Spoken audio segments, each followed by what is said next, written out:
brought to you by Candid.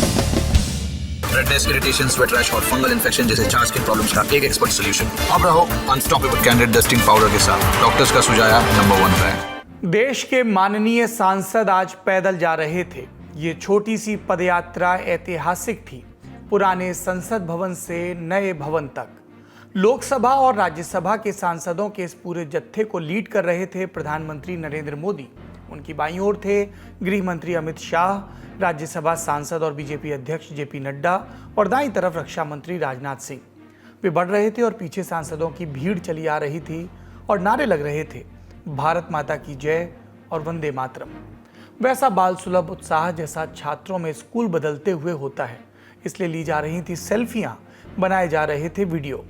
देश भी कौतुक से इन सांसदों को देख रहा था और नजर उस पर भी थी जो इसके बाद होने वाला था। सरकार महिला आरक्षण बिल लाने वाली थी। दशकों से लटके महिला आरक्षण बिल को पूर्ण बहुमत वाली सरकार पास कराने की कोशिश में थी। देश की संसदीय परंपरा के इस ऐतिहासिक दिन पर बात करेंगे आगे। नमस्कार, सौरभ द्विवेदी नाम है हमारा और आप देखना शुरू कर चुके हैं लल्लन टॉप शो। देश की संसद की कहानी बहुत अनूठी है। आज़ादी से शुरू करें तो इस संस्थान में कुछ ऐसी घटनाएं हुई जिन्होंने देश की तकदीर लिखी और देश की राजनीति की बुनियाद तय की। मिसाल के तौर पर साल 1947 में जवाहरलाल नेहरू का देश की आज़ादी के ऐलान का भाषण। मिसाल के तौर पर साल 1950 में संविधान लागू होने की कार्रवाई, जिसके बाद देश में 1951-52 में पहली दफा चुनाव हुए। ये दो बड़ी ऐतिहासिक घटनाएं जिनका साक्षी हुआ संसद भवन। एक और बड़ी घटना जिसने देश की राजनीति पर गहरा असर डाला, जब 1975 में इंदिरा गांधी सरकार ने इमरजेंसी लगाने का ऐलान किया, विरोधियों को जेल में डाल दिया और संसद के कार्यकाल को, लोकसभा के कार्यकाल को इकलौती बार बढ़ाया गया, 6 बरस का किया गया। और बड़े फैसले कब हुए? राजीव गांधी सरकार के दौरान एक फैसला हुआ कि मतदाताओं की उम्र अब अर्हता 21 से 18 वर्ष होगी। ये भी एक महत्वपूर्ण फैसला था। इसके बाद विश्वनाथ प्रताप सिंह के प्रधानमंत्री रहते हुए इसी संसद भवन में जब मंडल कमीशन की रिकमेंडेशंस को लागू करने का ऐलान हुआ, ओबीसी वर्ग के लिए आरक्षण का ऐलान हुआ, तब भी इसने राजनीति पर गहरा असर डाला। 1993 में नरसिम्हा राव सरकार पंचायती राज का ऐलान करती है, तब भी मूलभूत बदलाव होता है राजनीति में। और आज के दिन जब महिला आरक्षण बिल के पास होने के पूरे आसार हैं, कम से कम संख्या और समर्थन देखते हुए यही लगता है, तब लगता है कि देश की राजनीति में एक बहुत बड़ा बदलाव आ रहा है, जो आगे आने वाले कई दशकों और सदियों तक राजनीति के चरित्र को, इसके चेहरे को और इसके असर को बदलेगा। पर महिला आरक्षण बिल का ये मौका कई असफलताओं के बाद आया है। बिल से पहले क्या हुआ, आज के सदन की कार्रवाई को ब्रीफ में समझते हैं। पुराने संसद भवन के सेंट्रल हॉल से नई संसद पहुंचकर प्रधानमंत्री नरेंद्र मोदी जब सांसदों से मुखातिब हुए तो शुरुआती मिनटों में भगवान गणेश को याद किया और कहा कि गणेश चतुर्थी पर नई संसद में आना बढ़िया अवसर है। इसके बाद प्रधानमंत्री ने कहा, मिच्छामि दुक्कड़म। क्या है मिच्छामि दुक्कड़म? प्राकृत भाषा से निकला है, मूलतः जैन धर्म में प्रचलित है। अर्थ होता है कि जाने अनजाने में हुए बुरे कामों के लिए हमें माफ कर दें। यानी पीएम मोदी ने सदन में सभी से जाने अनजाने में हुई भूल चूक के लिए माफी मांगी। फिर महिला आरक्षण बिल को सदन के सामने रखा। इस बिल का नाम है नारी शक्ति वंदन विधेयक। बिल पेश किए जाने से पहले प्रधानमंत्री मोदी ने क्या कहा, सुनिए। G20 की अध्यक्षता, विमेन लेड डेवलपमेंट की चर्चा, आज दुनिया इसका स्वागत कर रही है, स्वीकार कर रही है। दुनिया समझ रही है कि सिर्फ महिलाओं के विकास की बात इनफ नहीं है। हमें मानव जाति की विकास यात्रा में उस नए पड़ावों को अगर प्राप्त करना है, राष्ट्र के विकास यात्रा में हमने नई मंजिलों को पाना है, तो यह आवश्यक है कि विमेन लेड डेवलपमेंट को हम बल दें और G20 में भारत की इस बात को विश्व ने स्वीकार किया है। क्या है ये बिल? मोटा माटी समझते हैं। ये बिल जो आज लोकसभा में टेबल किया गया, इसमें प्रावधान है कि लोकसभा और देश के हर राज्य और केंद्र शासित प्रदेश की विधानसभा में महिलाओं के लिए 1/3 सीटें आरक्षित की जाएं। दूसरा प्रावधान, लोकसभा और देश की हर विधानसभा में अनुसूचित जाति और जनजाति की महिलाओं के लिए रिजर्व सीटों का 1/3 हिस्सा आरक्षित किया जाए। सीटों का यह आरक्षण 15 बरस के रोटेशन पर लागू होगा। एक सीट 15 साल के लिए आरक्षित रहेगी। साइकिल पूरी होगी, फिर कोई दूसरी सीट 15 साल के लिए महिलाओं के लिए आरक्षित होगी। इस बिल के प्रावधानों से राज्यसभा और विधान परिषदों को बाहर रखा गया है। पास होने के बाद भी ये बिल अभी लागू नहीं होगा, अगले परिसीमन के बाद लागू होगा। ये बहुत महत्वपूर्ण बिंदु है। इस पर बहस भी हुई, पर बहस पर आगे बढ़ने के पहले इस बिल को थोड़ा और अच्छे से जानते हैं। यह है संविधान का 128वां संशोधन। आपको उत्सुकता हो सकती है 127वां संशोधन कौन सा था? वो संशोधन साल 2021 में हुआ था। इसके तहत राज्य और केंद्र शासित प्रदेश अपने यहाँ ओबीसी सूची बहाल कर सकते हैं और इस तरह राज्य सरकारें अपनी सहूलियत से अलग अलग जातियों को ओबीसी का दर्जा देकर आरक्षण और दूसरे किस्म के लाभ दे सकती है। अब इस नए बिल की बात करें तो पास होने की सूरत में इसमें संविधान के 4 अनुच्छेदों में बदलाव होगा। पहला 239A।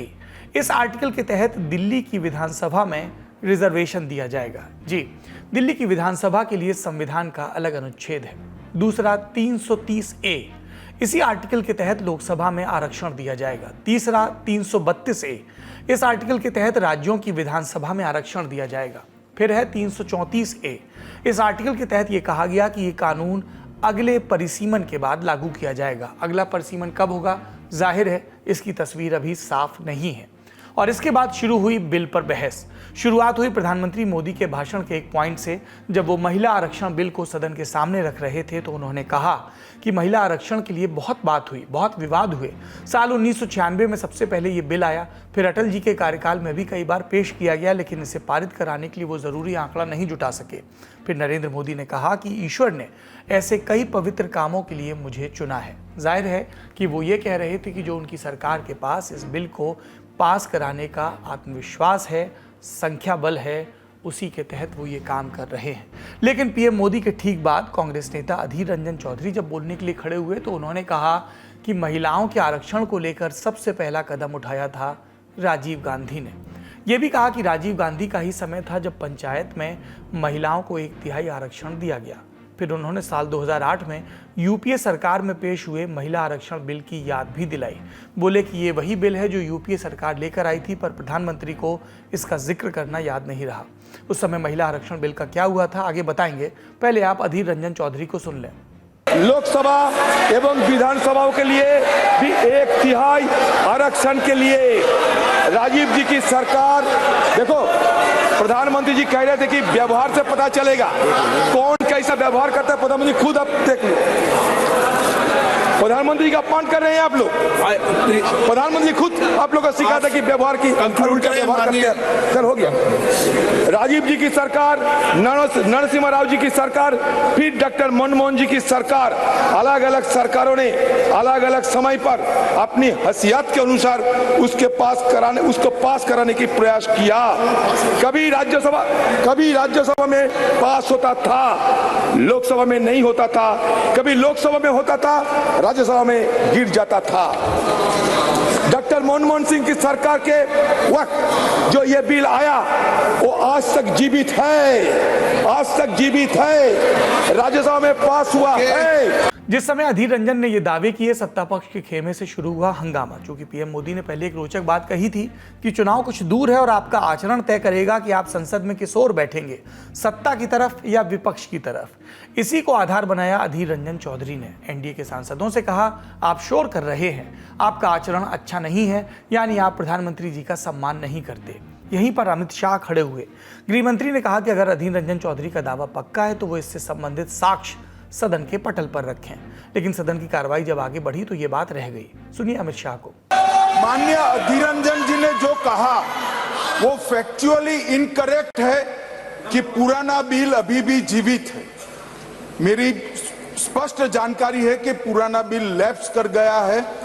अधीर रंजन जी ने जो कहा है उसके समर्थन में उनके पास कोई डॉक्यूमेंट है तो टेबल पर रखने चाहिए। एक, या तो उन्होंने स्टेटमेंट विड्रॉ करना चाहिए। दूसरा, उन्होंने कहा कि इस बिल को लोकसभा ने भी कभी पारित किया था राजीव गांधी जी के समय में, कभी नहीं हुआ है। माननीय अध्यक्ष जी, ये दोनों चीजों को माननीय बैठिए ना प्लीज, मैं आगे कहता हूँ प्लीज, मैं आगे कहता, माननीय सर प्लीज आप बैठ जाइए, मुझे पूरा तो प्लीज माननीय अध्यक्ष जी, कल्याण जी प्लीज। माननीय अध्यक्ष जी, लोकसभा में जो बिल पारित होता है, अगर राज्यसभा उसको पारित नहीं करती है और लोकसभा का कार्यकाल समाप्त होता है तो वो बिल अपने आप लैप्स हो जाता है। मैं मानता हूं कि इस चीज को स्पष्टता करनी चाहिए और माननीय अध्यक्ष जी, अगर उनके पास अलग जानकारी है तो सदन के टेबल पर रखनी चाहिए। फिर आए अर्जुन राम मेघवाल बतौर कानून मंत्री स्वतंत्र प्रभार। उनको बिल को आधिकारिक रूप से इंट्रोड्यूस कराने की अनुमति चाहिए थी। ये बिल संविधान में 128वें संशोधन की संस्तुति करता है। जैसे अर्जुन राम मेघवाल ने यह बिल इंट्रोड्यूस किया, विपक्ष की ओर से हंगामा शुरू हो गया। कहा गया कि उन्हें बिल की कॉपी नहीं दी गई। तब लोकसभा अध्यक्ष ओम बिरला ने कहा कि नई व्यवस्था है, आपके सामने डिजिटल कियोस्क है, वहां बिल की कॉपी पहले ही अपलोड कर दी गई है। यानी आप जहां बैठे हैं उसके सामने जो स्क्रीन लगी है उस पर आप इस बिल को देख सकते हैं।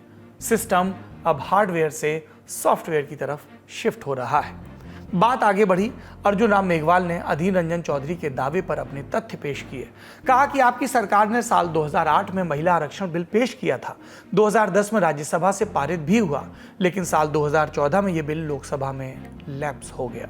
ये जिसका जिक्र कर रहे हैं डॉक्टर मनमोहन सिंह जी के समय जो बिल आया वो लोकसभा में नहीं आया, वो आया मई 2008 में राज्यसभा। यही यहां से षड्यंत्र की बू आती और राज्यसभा में आने के बाद ये डिपार्टमेंट रिलेटेड स्टैंडिंग कमेटी में गया और वहां ये बिल जब रिपोर्ट आई तो मार्च 2010 में 9 मार्च 2010 में राज्यसभा ने इसको पास किया।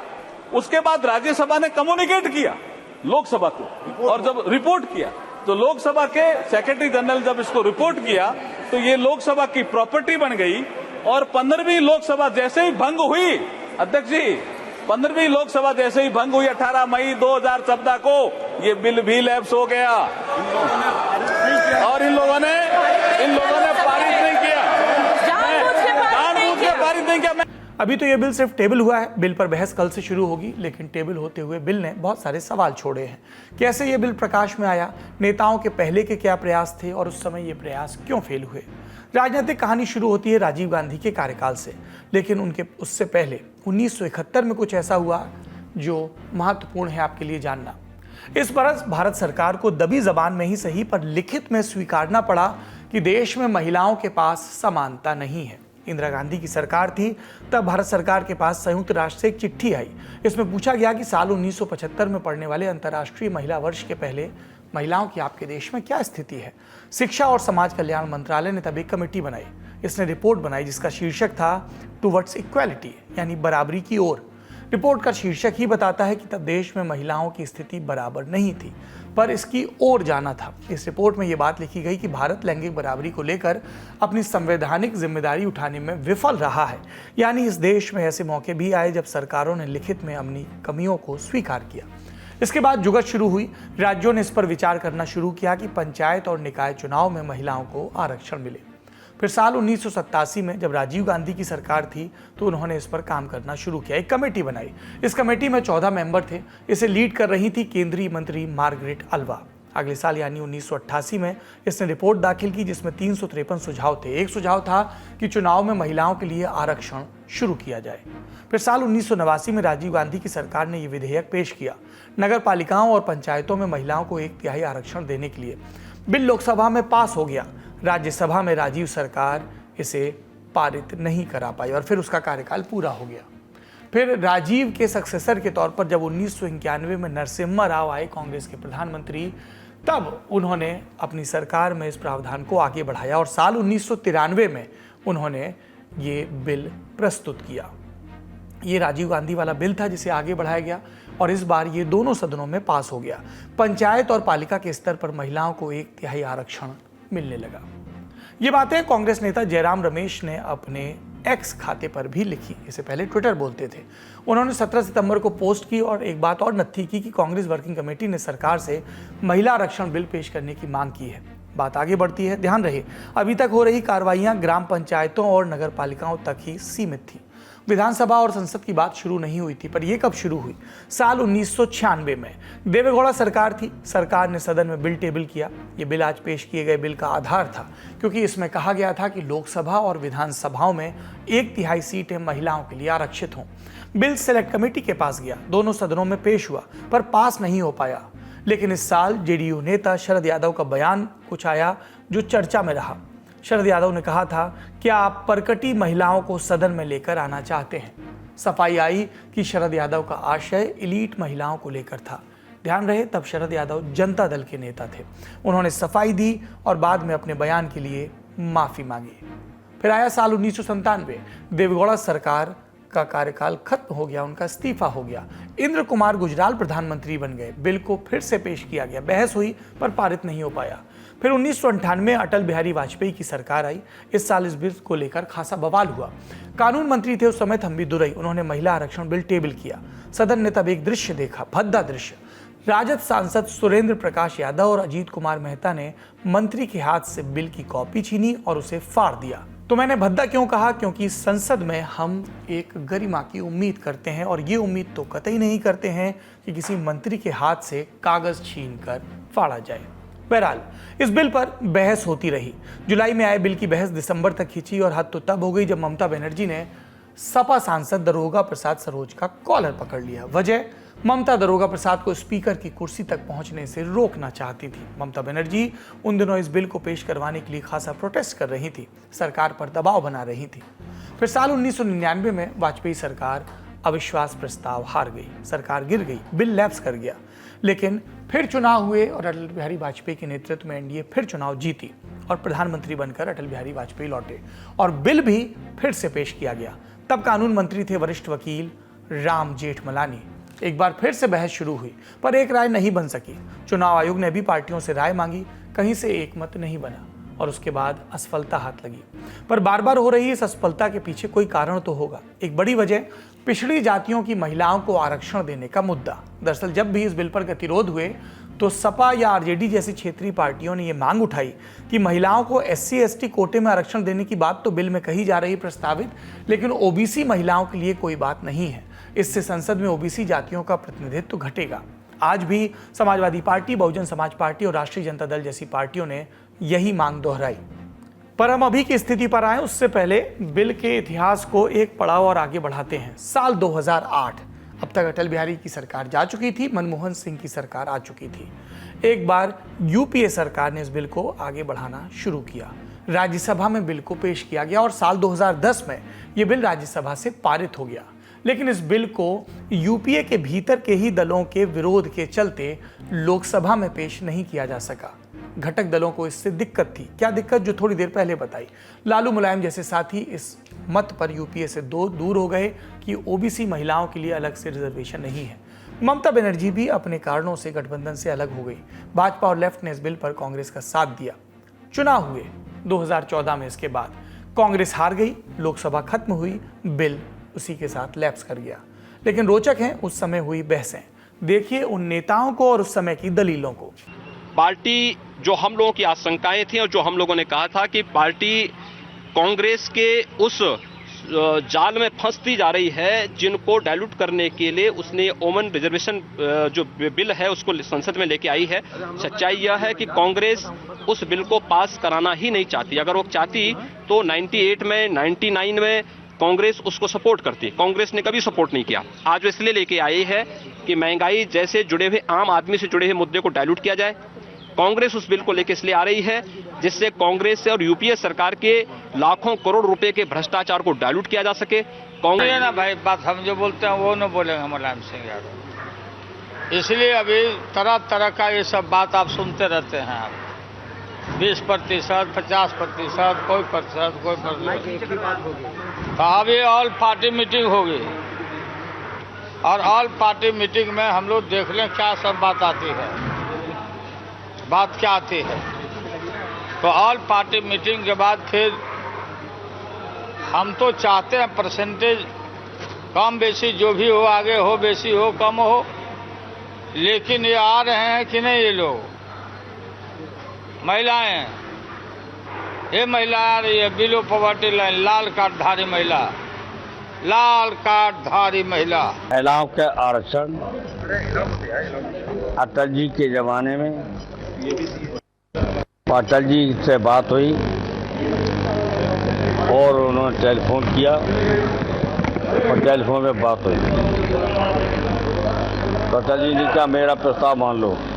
मैं कह रहा था 15%। अटल जी ने कहा अच्छा 20% मान लीजिए और आपकी बात ये मानने ले जाऊँ, हमारी 20% मान लो, आपकी बात पार्टी का आरक्षण मैं कर दूँ।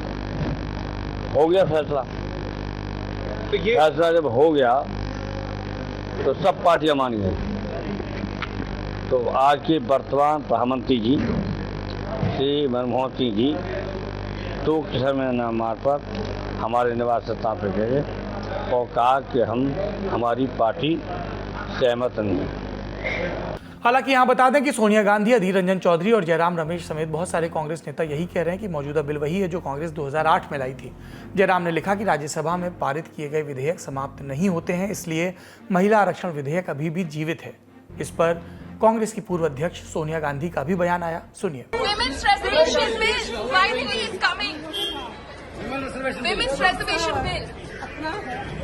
पर सरकार ने क्या कहा कि लोकसभा भंग होने से बिल भी लैप्स कर गया।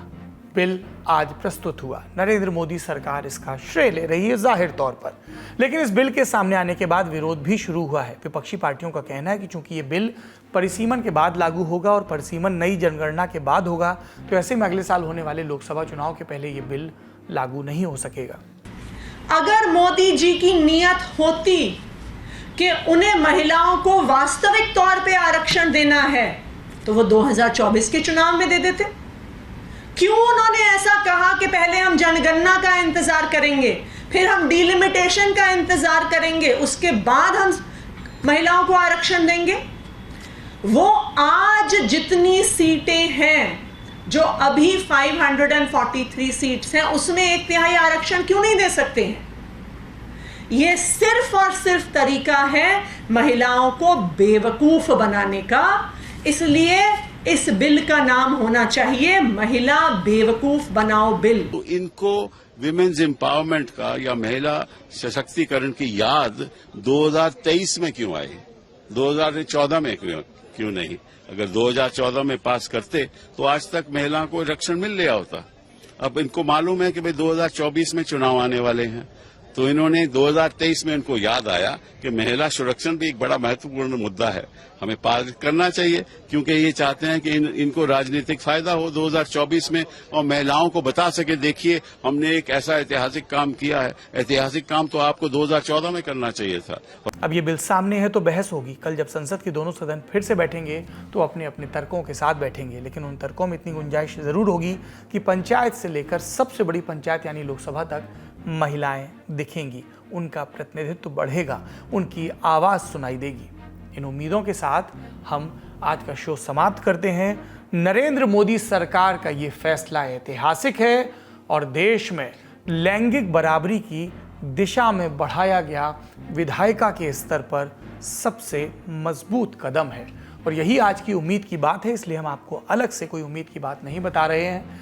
चाहे दफ्तर हो, चाहे विधायिका हो, चाहे संसद हो, लोकसभा हो, किसी भी किस्म के उपक्रम हो, जब तक हमारे वर्क फोर्स में महिलाओं की बराबरी नहीं होगी, बराबरी की हिस्सेदारी नहीं होगी और इसके लिए ज़रूरी बदलाव नहीं होंगे तंत्र के स्तर पर, सुरक्षा के स्तर पर, सुविधाओं के स्तर पर, तब तक देश विकसित नहीं हो पाएगा। एक विकसित देश में सबसे ज़रूरी चीज़ है कि नागरिकों को समान अवसर मिले और जहां पर असमानता है अवसरों को लेकर, वहां पर इस तरह के कदम उठाए जाएं ताकि बराबरी का सपना नारे से हकीकत में तब्दील हो।